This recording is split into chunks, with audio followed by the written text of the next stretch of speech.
Ibadah there is called wukuf, that is standing. That is why people are recommended to stand and raise their hands and pray. They will keep on praying and praying standing without jokes. And more especially this year, a lot of people from Abuja were able to stand and they have prayed. The young and the old are all praying, standing, with emphasis for the country's problems. May Allah help us and guide us. There are a lot of people who have immensely contributed, and we appreciate. Even among the women, they were not left behind, because they also stood firmly and doggedly to ensure that they had their own needs. We know they have their needs because they are the parents of the children, and they need to also pray and pray for themselves, their children, their husbands, and their family. As we said earlier, that the ibadah will not prevent you from eating. So, and it's what you have in the stomach that you use to draw what you have outside. Therefore, the authorities of pilgrims for Abuja were able to arrange how people could be fed at Arfat, so that people will not struggle or go around looking for food as it used to be previously. Sheikh Adnan is the one in charge, and here is where we are greeting with him, and he's explaining to me that they have got a good arrangement of feeding, and this is the food where everybody is given. And he's also expressing his happiness on how the Abuja pilgrims were able to organize themselves and perform the Hajj accordingly. And you can see this is the store where the food are. You can see even some pilgrims coming around to check. These are how the arrangements are. And even tea and everything is provided. Whatever you want, after your food, for water, for tea, even soap to wash your hands, and even the takeaway package is provided. This is a perfect arrangement.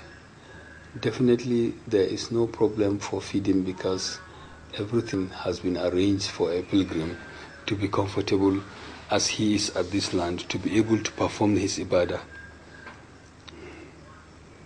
And some people even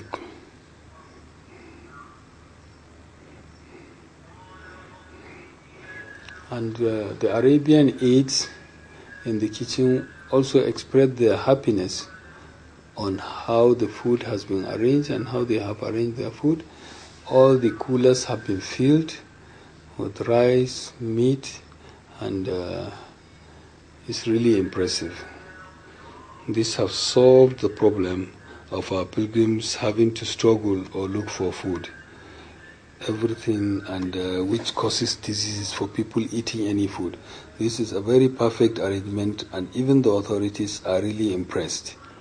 So we are really happy. Also,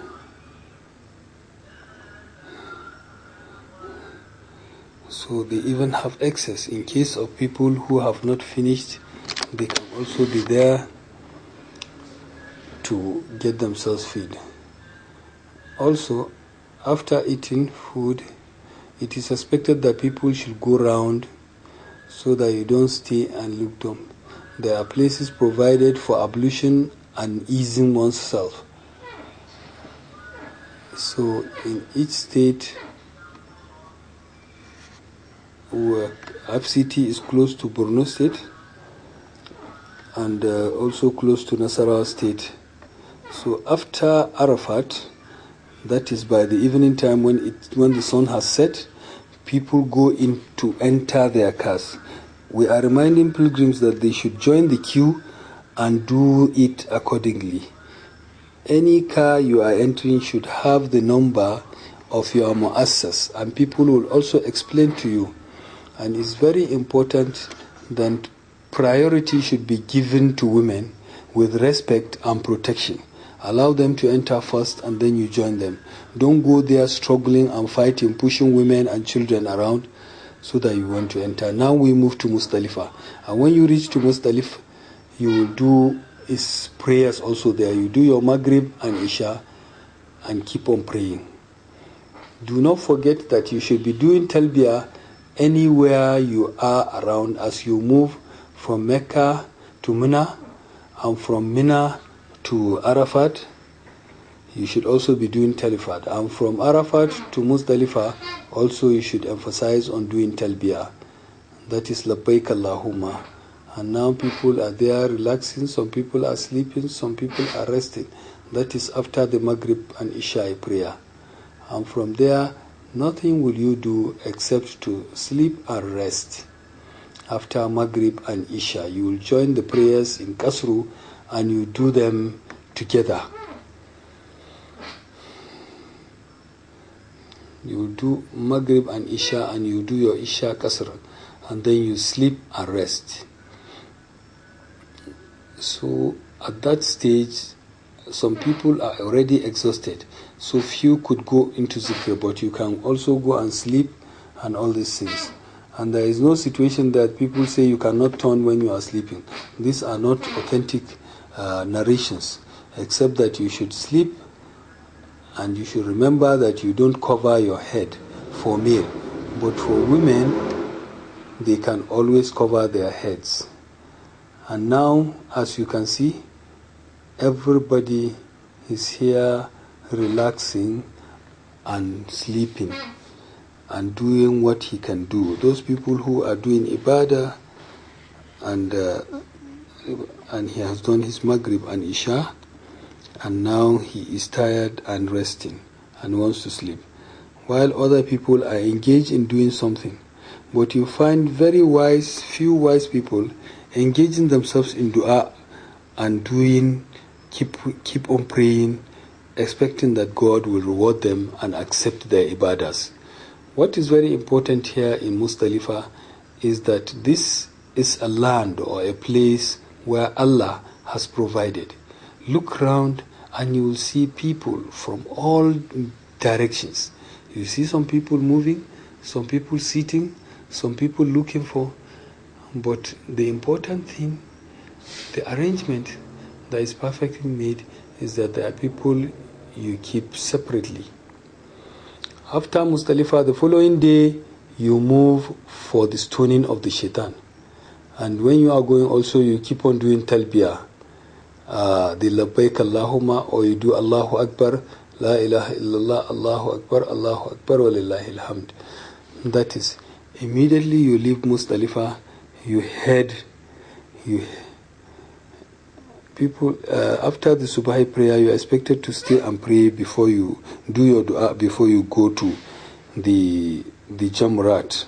That is the stoning of the shaitan. This is a very important day. That is the 10th day of Zulhajj, and it's a very important day for whatever people are going to do. And the most important thing to do is the stoning of the shaitan. That is the Jamrah for that day. You find people as if they never bothered, but it's important. You should be doing your zikr, labbaik Allahumma labbaik. And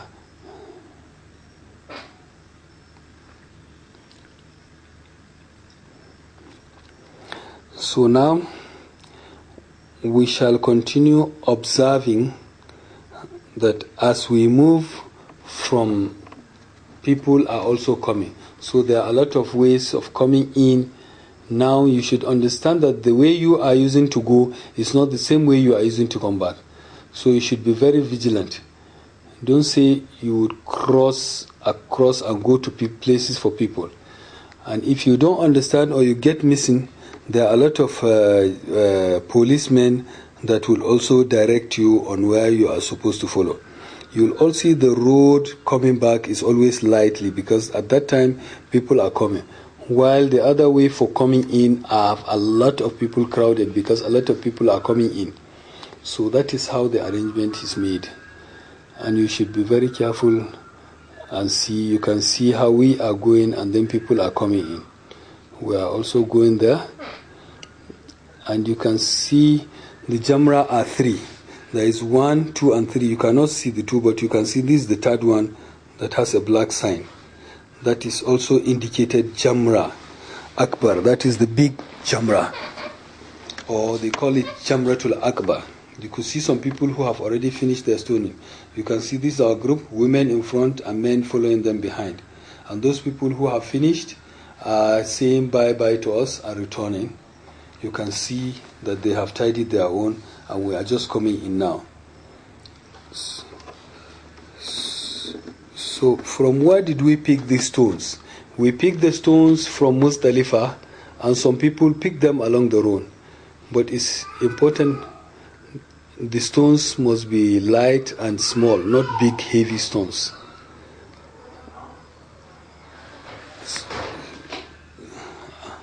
So the first one and the second one are not giving any sign, but the last one, the third one, is the Jamratul Akbar, which is the main one with a sign. You'll see how people are going in, people carrying their signs, some people carrying flag to indicate to their people so that this is where they are in case or in the event they got missing. And the numbers should also be very vigilantly observed with the numbers and understand the road you are following, even though when you are going out, it's not the same road. So, except if you are with people who are versed or conversant with the trend of the place. Now, this is where you do your stoning. This is where you throw your stone. Everybody is attempting to do his stones. You can see you throw 1, 2, 3, 4, 5, 6, 7. So it's 7. You see how people are doing it. This is how it is done. And you throw it, and this stoning, 1, 2, 3, 4, 5, 6, and 7. So everybody who throws his stone will face the Qibla and do his dua. After the stoning, you will do dua there also and pray to Allah. And people are there struggling, trying to make sure. You can see how people are making effort. These are the people going towards the stoning area. And we who have finished now, we are finding a place where to stand and do our dua.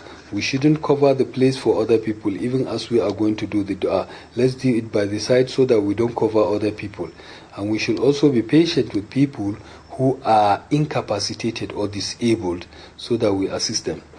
Now you will continue to trek down back to where you come from.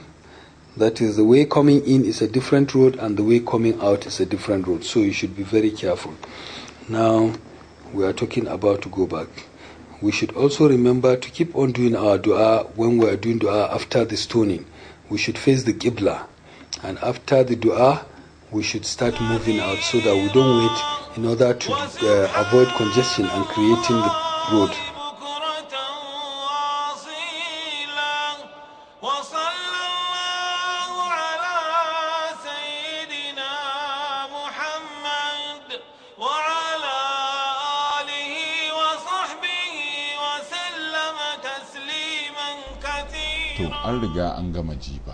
So now we have finished the stoning, and today is a very important day, and is the Salah day, which is the 10th of Dhul-Hajj. Now the ibadah that we are going to do today are 4 things, which the ulama normally give them code, or they give them a sign so that people can understand them easily. And the sign is Ran Hada, Rana Hata.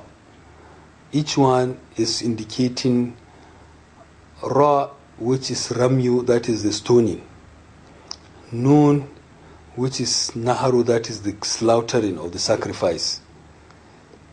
And this is normally handled with the authority. People pay and they are given receipts, and the authority does this for them in conjunction with the Islamic Development Bank.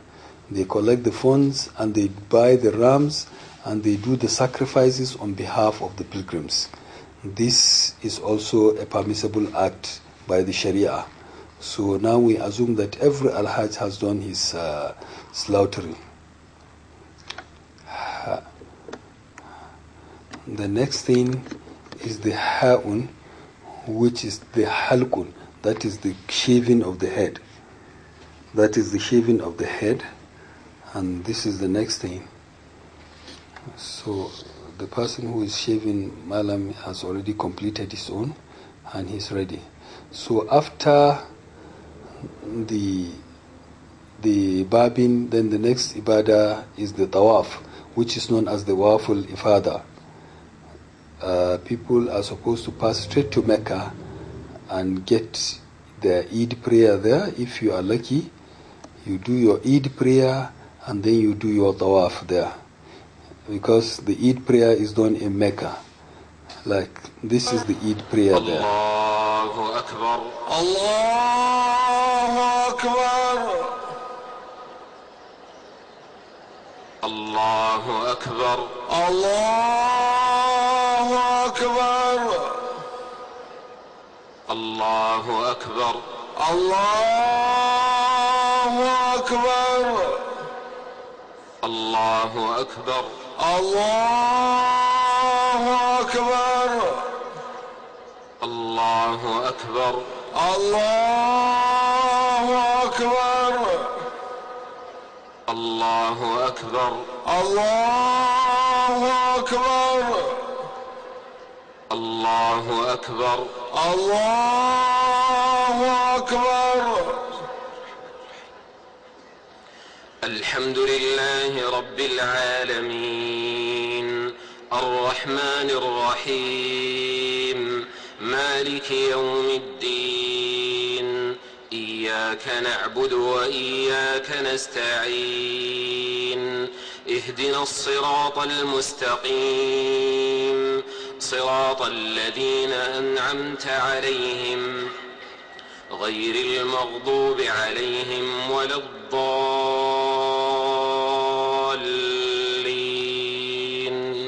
آمين. To bayan sallar Idi sai dawafi. So after the Salatul Eid, the next thing is the tawaf. That is the circumambulation. And now is also, we have already earlier described how the tawaf is, but we should be very vigilant on how it is done now. Look at it. It's important that we should remember when we are training people on how to put haram, we described them that there was a singlet in the Imam's body, because as at that time, but now when you put on haram, there is no singlet. So you should see, would also give you a description with the Tawaful Umrah and the Tawaful Ifada are all the same. There is no difference. And some people are seeing that you don't repeat the Sa'i, that is the movement from Safa to Marwa. Some people say you don't need to repeat it, but this is a conflict among ulamas and we don't need to go into it. Now after the Sa'i, the next thing we need to remind our audience or viewers is that there are people who could stay in Mina and they will not come to do their tawaf on that day, except after they have finished their stay in Mina. For those people who are not coming to do tawaf in Mina on that in Mecca, after doing his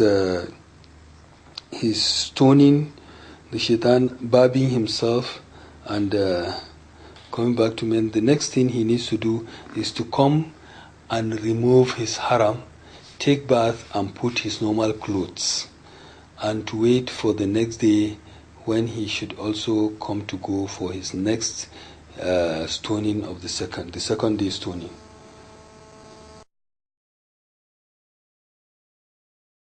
See how we are appearing with our normal clothes, and we should see that everybody is in his normal clothes and everybody is well dressed and people are moving towards the stoning area, the Jamra, for the second day. As we said, it's the same process of the road to enter is different from the road coming back. We should remind people, and you should also remember to do your zikr.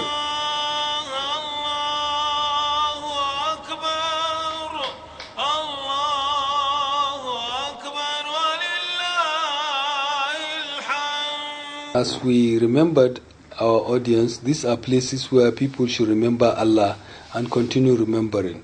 And you should not forget the signs. The signs are also being indicated that this is the way people should do the stoning, and people should be very reasonable in going to that place without carrying loads. And today you should also do the jamrah, and the jamrah are all the same. Today is not the last jamrah that you are going to stone, but today you are going to throw the whole 3. And there is a place where you can enter different entry points to the jamrah. There is one in the step 1, there is one in the step 2 or 3. Any one you want, you can also go. But you should be very careful with the road, and you should move in your congregations, in the group you belong to. You should also remember that these 3 jamrah, what is wanted is that when you are throwing, you should be saying Bismillah, Allahu Akbar. Anytime you are throwing one stone, you say Bismillah, Allahu Akbar. And as you move, the zikr you are doing as at yesterday should be the same you are doing. But yesterday, Labbaik Allahumma, but today, what you are going to be repeating is Allahu Akbar, Allahu Akbar.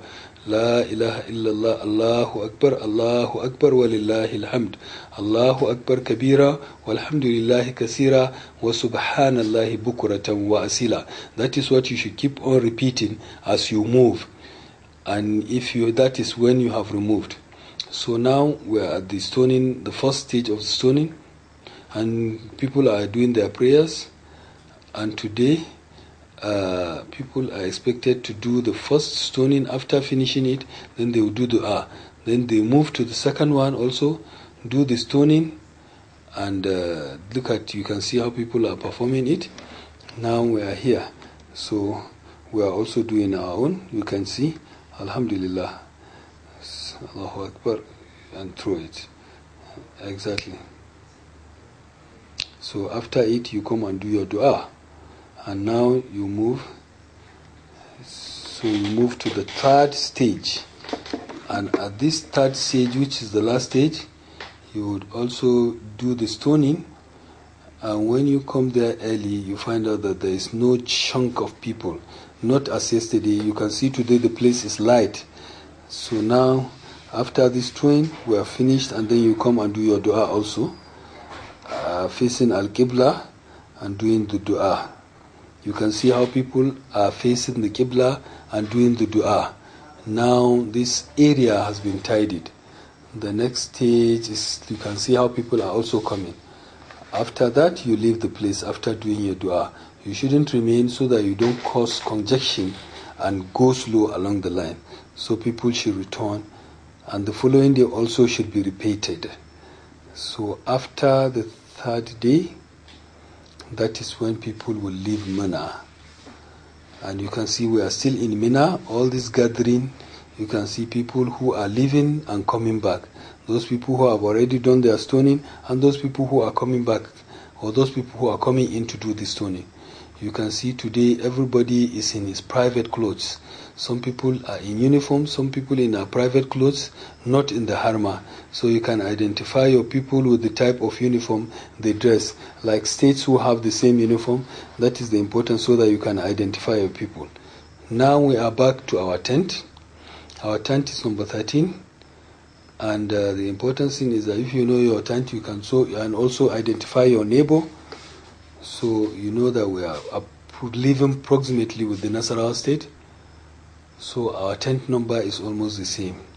So now we are entering into our tent to relax and eat, pray, and continue praying, and continue doing our supplications. Now this is our food inside our room, and everybody is relaxing, and even by your bed, foods are provided. A complete meal. We don't have serving food. We don't have serving food. We are using the cup to serve ourselves. You can see this is normal. As a stranger with such a palatable dish, definitely if you don't have something to serve, you can use whatever you have available. This is very appreciative for the FCT Pilgrims Welfare, Muslim Pilgrims Welfare Board. We appreciate all the efforts they have made. After staying in Mecca, the next problem that could arise is that to have a person who has not done the Umrah and now the Hajj has been completely performed, she can always leave Mecca and go to Tan'im. From Tan'im there is a mosque.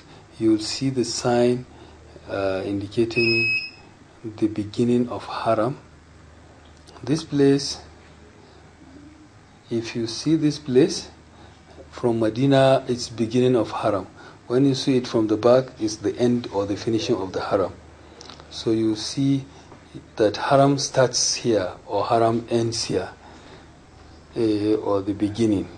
So that is the indication. If a woman goes there, she will take her Haram. There is a mosque there, Al-Masjid al-Aisha.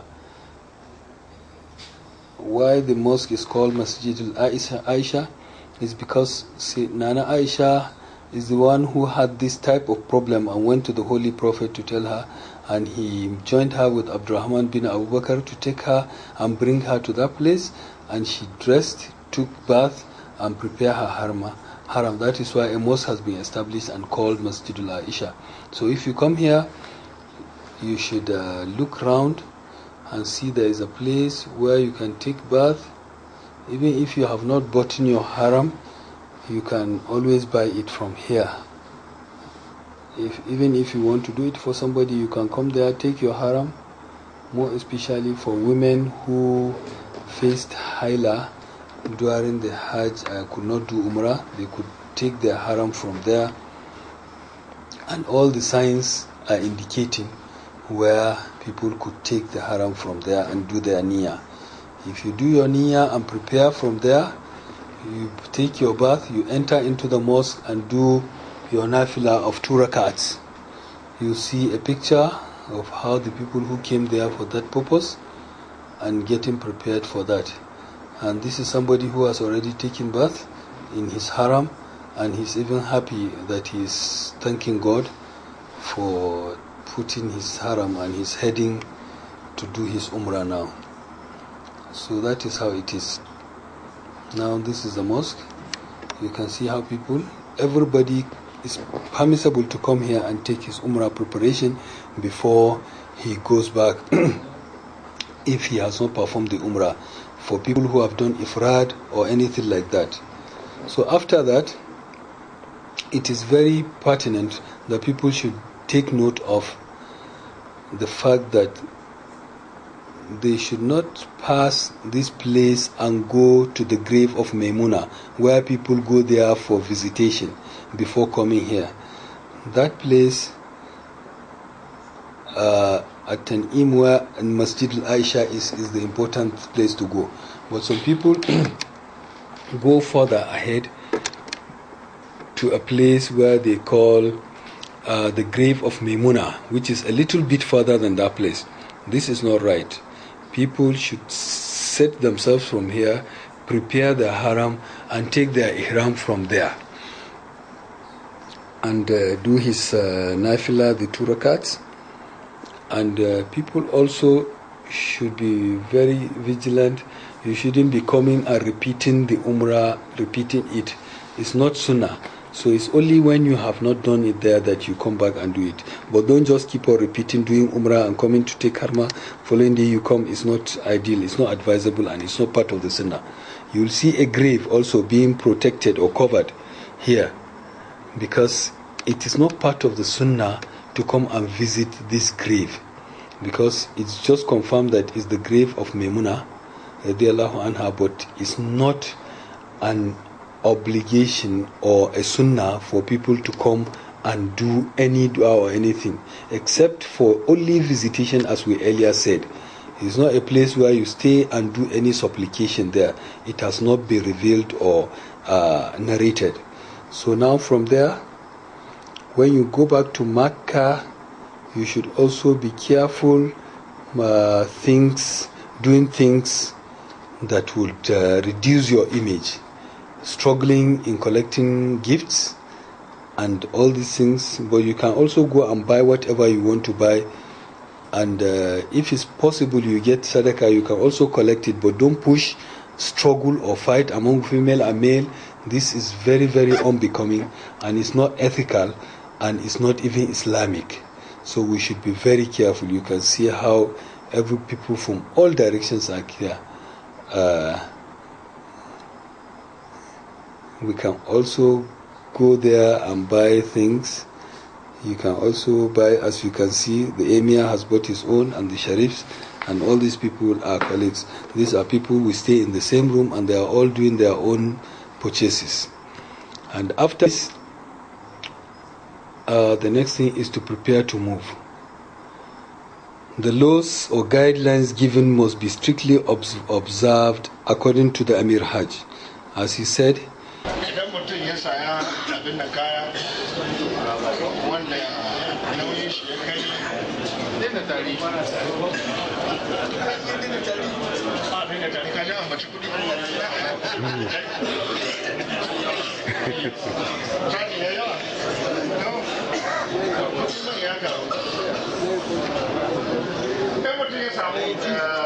kilo 20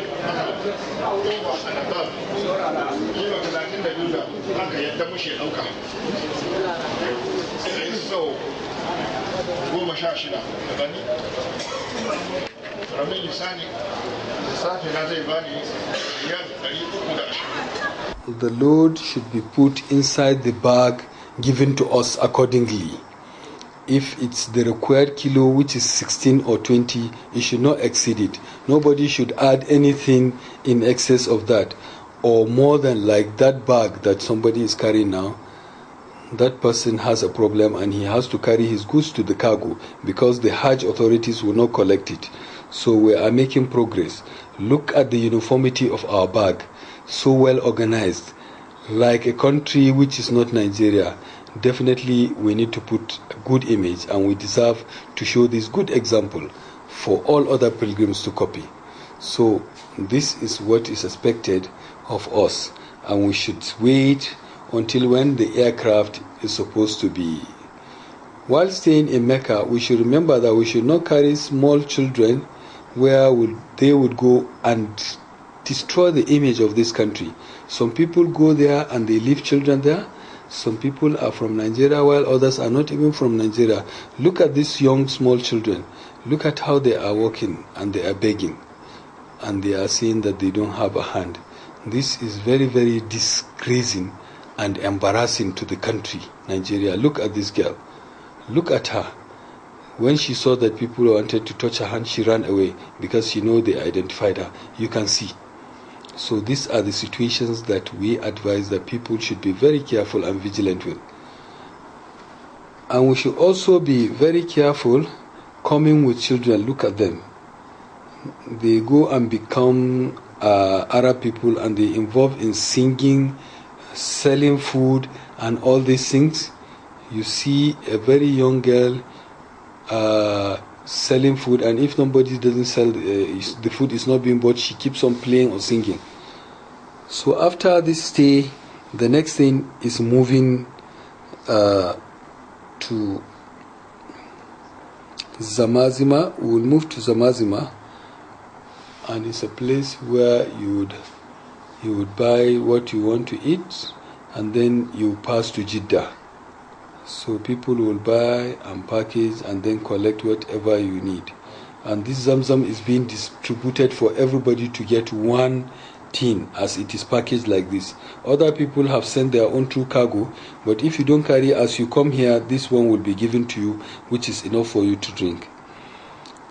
And the next one is the entering of the airport. So as you are in the airport, it is very important that people stay in order.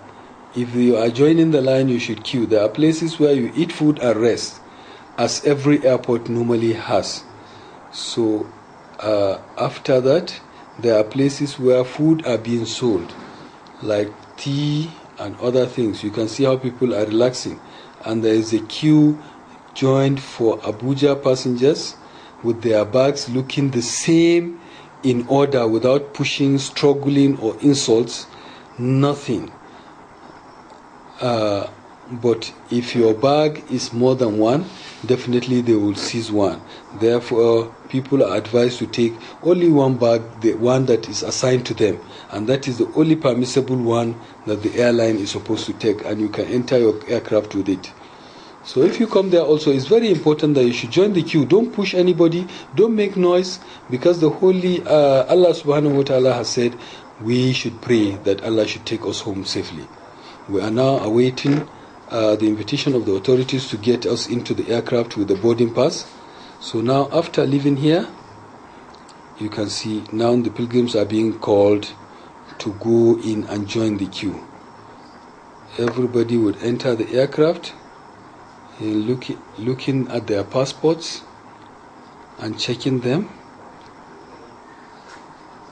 Some people are carrying kettles and load. Can we see, are they going to be allowed to enter? Some people are carrying more than one bag. Are they going to be permitted? We don't know. But these are very things that we should be very careful with. These are people, we have seen people from Katsina and Kwara who have excess load, and these loads were confiscated from them and they were asked to enter. So now people join the queue and go one by one. Already our hand baggages are already taken. So as soon as we arrive in Abuja, we'll collect our things. People join the queue in order to enter the aircraft one by one. One by one. Now is our turn. This has shown us that we have come to the end of the Hajj Ibadah, and people are waiting for their turn to come. No struggles. This is one important thing about Hajj that the Holy Prophet has instructed that we should try and ensure. But sometimes you have people who are not obedient and they are always trying to create confusion. So you can see how women will first pass, then male will go. When the female are finished, then the male will come and join. And male are also in their queue. These are the authorities of the Hajj with his uniform standing to ensure that nobody goes beyond until women have passed. This is the arrangement of Abuja, and it's a well done arrangement. The welfare officers who are assisting the pilgrims, from the preachers, the people arranging how you enter the car, people looking at the food, and everything is well organized. This is highly impressive, and we thank God. May Allah reward everybody who has contributed in seeing the success of this Hajj. Now we are coming to the end of this job, and people are entering their aircraft. Now I will leave you here because we have come to the end of this Hajj operation, and we shall keep on reminding our viewers of this documentary that we have done this in the effort or the assistance of other people who willingly contributed. And if they want us to mention their name, we'll mention their name. Even if they are authorities, we'll also mention them and name them and indicating those people who have credit in the contribution. My name is Ishaq Aliyu Jisambo. Assalamu alaikum wa rahmatullah.